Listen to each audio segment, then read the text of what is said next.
Mas existiram momentos na história, muito antes do movimento sionista ser criado, em 1897, que os judeus foram perseguidos e mortos e expulsos dos mesmos países por motivos distintos que também têm mais ou menos a ver parecidos com os motivos que os judeus foram perseguidos na Europa, não durante a Segunda Guerra Mundial, estou falando de antes da Segunda Guerra Mundial. Mas tem muito mais a ver com tribalismo, sim. Aos quais os judeus estavam inseridos por ser uma tribo árabe. Massacres sempre houveram, né? Massacres. Naquela região. Os judeus foram dizimados em 1500 ou 1200 no Iraque. A estrela de Davi... ela surge como? Ela surge no Iraque em 1100, de uma cor parecida com aquele amarelo, por algum motivo que tinha a ver com doenças, onde os judeus tinham que andar de um lado da rua ou do lado da via, né, rua, né, naquela época via, para identificar judeus e não judeus. Até hoje no Irã tem uma lenda dizendo que se os judeus se molham, eles transmitem doenças. Existiam perseguições, tem um historiador italiano que visita a Líbia em 1810. Os judeus não podiam pegar água nos poços em determinados momentos do dia e da semana, porque poderiam eventualmente contaminar a água. Existia lendas, antissemitismo aqui e acolá. Então não é que os judeus viviam maravilhosamente. Não dá nem pra dizer que é antissemita, né? Não. É que eu digo antissemitismo... porque o árabe não tem como ser antissemita com o judeu, né? De novo. E aí até, desculpa, só vai ver como é tribalista isso aí. Tribal, o árabe é tribal. O árabe, quando fala, bota todo mundo no saco, tá? Como é tribal isso aí, tem os yazidis, tem os curdos, sim. Tem os mas eles drusos. Os curdos são curdos, não árabes. Árabe é etnia. Sim, não, tudo bem. Mas tô falando, não. Etnia em termos. Também tem uma discussão, mas tudo bem. Eu tô falando que as tribos ali sempre tiveram problema. Sim. Tribais. Porque se um cara da outra tribo fizesse alguma coisa, cara, era uma guerra. E às vezes podia ser até a mesma nação. Agora tu imagina quando a outra tribo é outra religião, é Líbano, Síria, Iraque... É um exemplo, exatamente. Mais de 1 milhão de mortos aqui, mais 500 mil mortos ali. Bem-vindo ao Oriente Médio. Iêmen. Agora, o que eu quero dizer com isso? Entenda só a terminologia, eu não estou negando o pertencimento ao povo semitas aos árabes. Sim. Eu estou dizendo que o termo antissemitismo, especificamente na academia, ele se refere a ódio aos judeus. Sim, porque a academia europeia. Né? Qualquer pessoa pode ser antissemita, inclusive um judeu, se ele tiver ódio aos judeus. Um árabe, um judeu, um cristão, um muçulmano, um japonês, um chinês. Qualquer pessoa que tiver ódio aos judeus, ele está propagando ou executando um ato de antissemitismo, mesmo que a palavra semita também se refira a outros povos semitas na região. Só queria diferenciar essas duas coisas. Então, um judeu pode ser antissemita, assim como um muçulmano pode ser islamofóbico, assim como um árabe pode ser xenófobo, assim como não é porque você é semita você não pode ser antissemita. E quando eu digo antissemitismo não é contra os povos semitas ou a palavra. A gente pode mudar a terminologia, judeofobia, mas é popularmente e mundialmente conhecido que antissemitismo é especificamente no dicionário, Oxford Dicionário. A gente pode querer mudar, mas é o que é. Antissemitismo é ódio aos judeus. Ponto. Os judeus, quando eles se juntam dentro desse rol de pessoas que querem se autodeterminar, eles vão aderir a um movimento que já existia não organizado, de um sentimento de volta à terra de Israel que sempre existiu dentro da tradição judaica. Em rezas, em preces, em tradições, em memórias, em cânticos, em músicas, etc. e tal.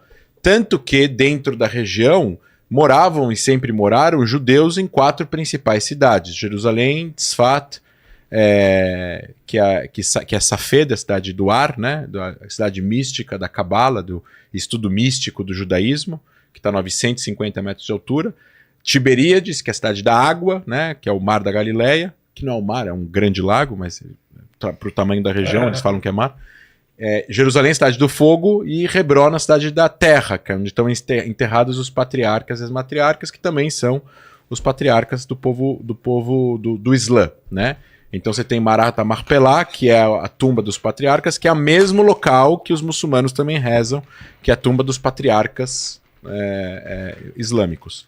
Essas 4 cidades, que são os 4 elementos, né? Terra, ar, fogo e água, são cidades judaicas milenares, que viviam judeus e continuaram vivendo judeus. Quando eu digo que o sionismo, ele não é que...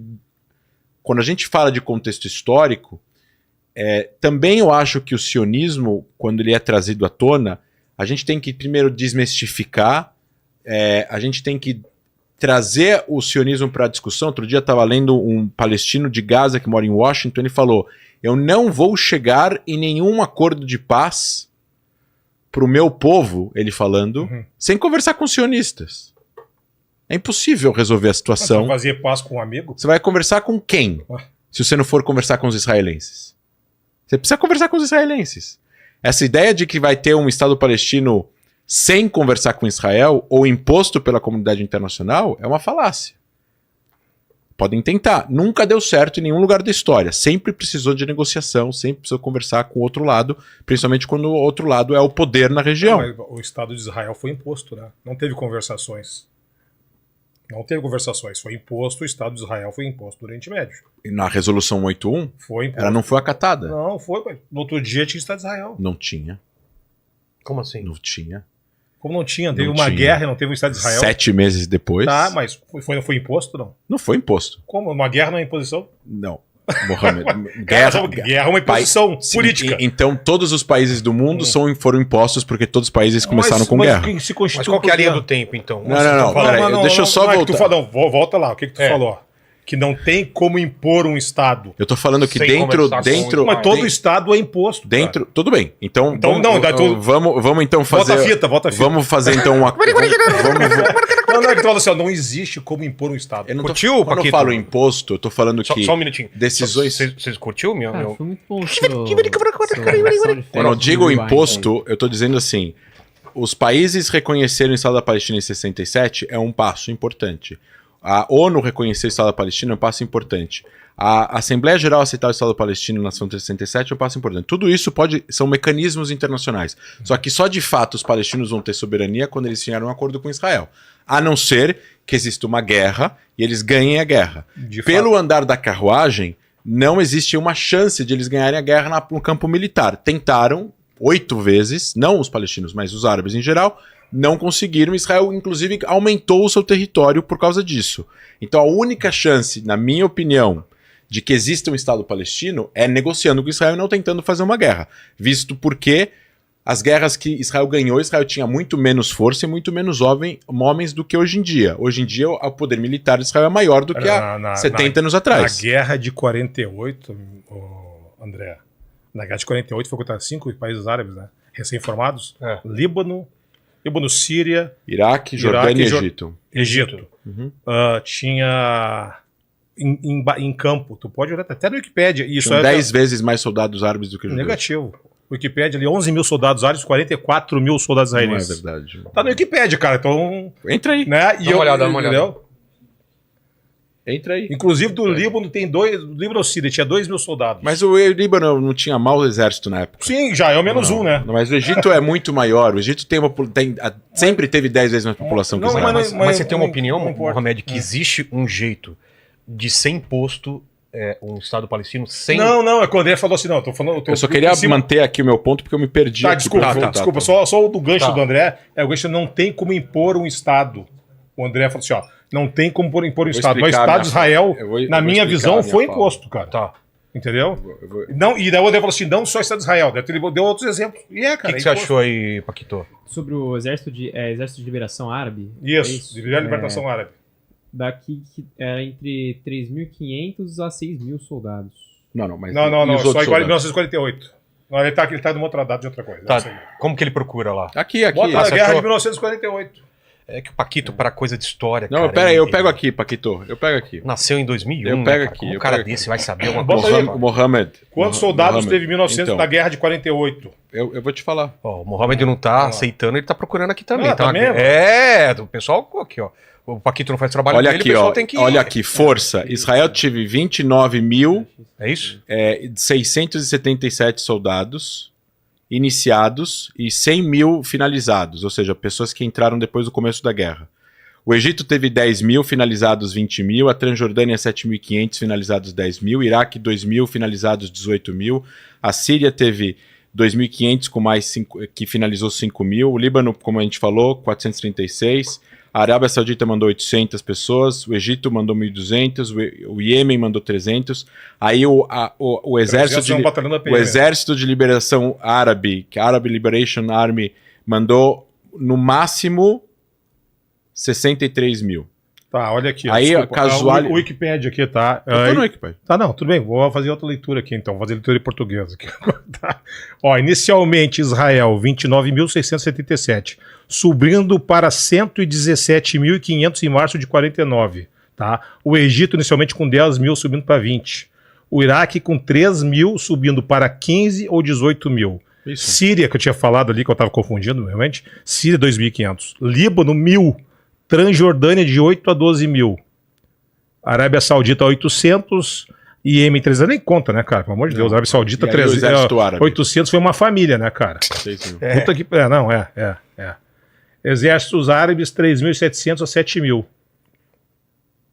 Ali não, desculpa, cara. Ali que eu tô embaixo, ali, André, é baixas. Olha aqui. Então, as baixas em as Israel. Baixas, tudo bem. Não, as baixas em Israel, 6 mil soldados, 6 mil... 4.000 soldados, 2.400 civis. Mas o Wikipedia é uma fonte segura? Cara, eu vou mais dizer, ou menos. Eu vou dizer, não, olha só, esse número já tinha estado discutindo. Não, disculpa. Mas qual que era a discussão? Era sobre o tamanho dos dois exércitos? Não, era a imposição de um Estado. Que ele falou, não tem que impor Estado. O que eu quero, de novo... Qual é o ponto? O meu ponto é o seguinte... Desculpa de atrapalhar. Imagina, eu vou chegar na parte de imposição de Estado. Em 1806, Israel começa a contar mortes e população, censo, etc e tal, 1860. Esse é o marco zero, o ano zero. A população de Jerusalém era só a cidade velha, 10 mil pessoas, 6 mil judeus, 4 mil árabes. Primeiro bairro fora das muralhas de Jerusalém, não tinha nada em volta, nenhum bairro árabe, muçulmano ou judaico. Não tinha... Fora. Dentro tinha, né? Não. Tinha uns 4 bairros que todo mundo conhece. Quem é que formou o bairro judeu, tu lembra, não? Quem formou o bairro judeu? Quem falou assim, ó, isso aqui vai ser bairro judeu. Não, isso eu não sei. É Omar. O Califa Omar, porque ele falou assim, ó, a tradição islâmica, desculpa, mas a tradição islâmica dos primeiros muçulmanos dava muita importância à tradição abraânica que começou com os filhos de Israel. Até aí, se você já entrou em Al-Aqsa? Claro. Era uma sinagoga. Legal. Mas quem criou... Tem Estrela de Davi, tem Menorá. Não, Aqsa? Dentro de Al-Aqsa. Eu nunca vi. A Estrela de Davi já entrou lá? Não, Vidraçal. Não, mas tem... Eu ainda não vi. Mas tudo bem. Pode ser, não. Ele ficou olhando pra todos lá também, né, cara? Assim como Sofia, mas era uma igreja. Sim, mas quem fundou o bairro judeu foi os muçulmanos. Até porque os primeiros clérigos islâmicos eram judeus. Bom, mas deixa eu voltar só para não me perder aqui.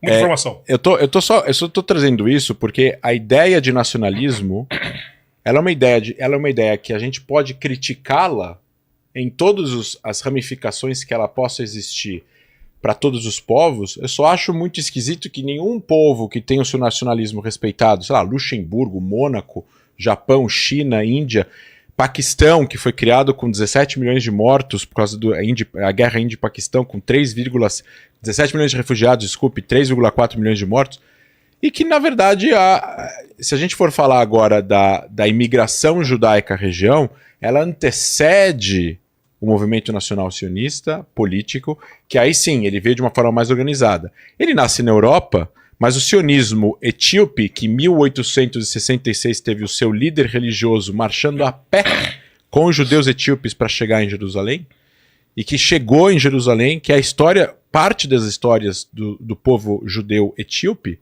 é ir para Israel a pé da Etiópia para Jerusalém 20 anos antes de Theodor Herzl escrever o livro Estado Judeu e fazer o primeiro congresso sionista na Basileia. A questão aqui é que tudo isso se junta com o que ele falou. A ideia dos cruzados, a ideia da conquista da Europa, a ideia do imperialismo branco europeu, a ideia da revolução da prensa, a ideia da opressão, a ideia da conquista, e aí você junta o que o Miha Goodman coloca de 2 polos. O povo árabe, ele sente que ele foi conquistado, usurpado e maltratado pelos brancos europeus colonizadores. E no momento que, a partir daí, vem uma entidade, mesmo que ela faça parte do Oriente Médio, que não seja árabe-muçulmana, numa região que foi por muito tempo árabe-muçulmana, porque, como o Muhammad falou, foi conquistado no ano 1000, ou no ano 800. Antes do ano 800, não tinham muçulmanos e árabes na região da Palestina. Mas de 800 a 1800, ou seja, por mais de 1000 anos, teve. Conquistados, convertidos, trazidos, imigrações. A gente não tem como contar agora cada povoado e cada cidade que foi formada. Mas no final das contas, eles veem aquilo e eles sentem que isso é representantes dos povos brancos colonizadores europeus. Não está ilegítimo eles enxergarem dessa forma. O que o Micha Goodman coloca é: eles no macro enxergam os brancos colonizadores europeus como conquistadores do Oriente e judeus que fundam Israel como representantes dessas colônias. Exatamente. Amon Oz fala isso também. Fala. Aí você tem um outro porém. Esse tipo de reação, como é que os judeus enxergam isso, né? Qual é a forma como os judeus enxergam isso? Os judeus não se enxergam como representantes ou enviados de brancos colonizadores europeus. Eles se sentem não brancos, perseguidos por brancos colonizadores europeus, expulsos de 17 regiões e países da Europa durante 2000 anos, que fugiam da Europa para poder criar o seu país em parte da sua terra ancestral, em uma tentativa de negociação com os povos locais que lá estavam para poder criar um lar nacional para o povo judeu em parte daquela região. E estou falando de 1860, 1890, as negociações iniciais entre o rei Faisal com o Weizmann. No início do movimento sionista teve aceitação árabe do rei Faisal, depois ele foi deposto, ele perdeu o trono lá no Iraque e Síria, aí acabou virando uma outra coisa. Aí teve o acordo de Sykes-Picot, a gente tem linhas retas lá dividindo povos que ficaram povos homogêneos divididos por uma linha reta que os europeus decidiram. Povos diferentes unidos. Exato, ou povos diferentes unidos que dando margem à guerra civil, dando margem a guerras civis que aconteceram na região. Mas no fim das contas, a gente está falando de que os judeus tinham uma visão diferente dos árabes. Eles não se enxergam como brancos colonizadores europeus. E, de novo, eles foram para aquela região, se juntaram a judeus que lá estavam, nos primórdios da década de 10, 20 e 30, com o nacionalismo árabe assumido e liderado em parte pelo Mufti de Jerusalém, e Jamil al-Husseini, ou Isadim al-Qassam, que na década de 20 e de 30 eram adeptos aos nazistas. Não, cara, Isadim al-Qassam era nazista. Não, olha só, Getúlio Vargas era nazista, nós somos brasileiros. Bom, a gente e tem que criticar o Getúlio. Por que não? Mas por que Getúlio Vargas era nazista em termos, né? Porque ele achava que era mais estratégico se alinhar com a Alemanha. Até que ele ganha uma usina em Volta Redonda. Concordo. Certo? Beleza. Os árabes, eles vê, André, eu até concordo. Eu tô falando de Isadim al-Qassam. Não, tudo bem, mas os árabes, os palestinos, porque tu fica assim, não, mas o Mufti de Jerusalém foi lá conversar com o Hitler. Cara, estava sob domínio britânico. A Inglaterra está em guerra com a Alemanha. Tu vai pensar em quê? Vai se alinhar com quem? Se os Estados Unidos invadiu o Brasil, nós vamos conversar com a China ou com a Inglaterra? Não, tô dando sim Concordo. O pessoal quer fazer essa distorção histórica que o Netanyahu, né? Que nós temos que chegar nesse cara, né, velho? Não vamos se estender, temos que chegar nesse cara. Essa distorção histórica que ele faz é de uma pequenez, né, velho? Entendeu? Jogar nos palestinos. Não, eu concordo e sou contra a fala que ele falou. Eu já vi tu eu conheço a história. O Hitler decidiu matar os judeus, assassinar os judeus e depois foi para câmaras de gás porque balas eram muito caro. Mas o que eu queria trazer em relação a isso é o sentimento de aversão ao outro naquele momento. Os árabes sentiam uma aversão ao Ocidente e eles viram nos judeus um espelho do Ocidente de forma equivocada. E a gente tem, hoje em dia, mais de 63% da população judaica israelense não são europeus. São judeus do Oriente Médio. Perfeito, né? Que vai do Marrocos ao Iraque. Perfeito. Só deixa eu terminar essa última parte. Os judeus foram perseguidos por 2000 anos. mortos, foram expulsos, foram para guetos, foram convertidos, foram expulsos da Espanha, de Portugal, depois daqui do Brasil foram perseguidos, aqui dentro do Brasil foram para o Nordeste, fundaram a sinagoga de Recife, aí os portugueses conquistaram o Nordeste, eles tiveram que fugir, fundaram Nova York, o tempo todo foram perseguidos. Quando eles chegam na região da Palestina, região de Israel, e começa a ter problemas com o nacionalismo árabe, e começa a ter também perseguição. Teve 2 grandes pogroms na década de 20 e 29 em Hebron. Em 29 em Hebron, a população judaica de Hebron foi toda assassinada e os que sobreviveram fogem. Começou, eles enxergaram também, talvez de modo equivocada, de que o antissemitismo ele é endêmico, ele vai existir para sempre, e o bola da vez agora é essa população que está aqui.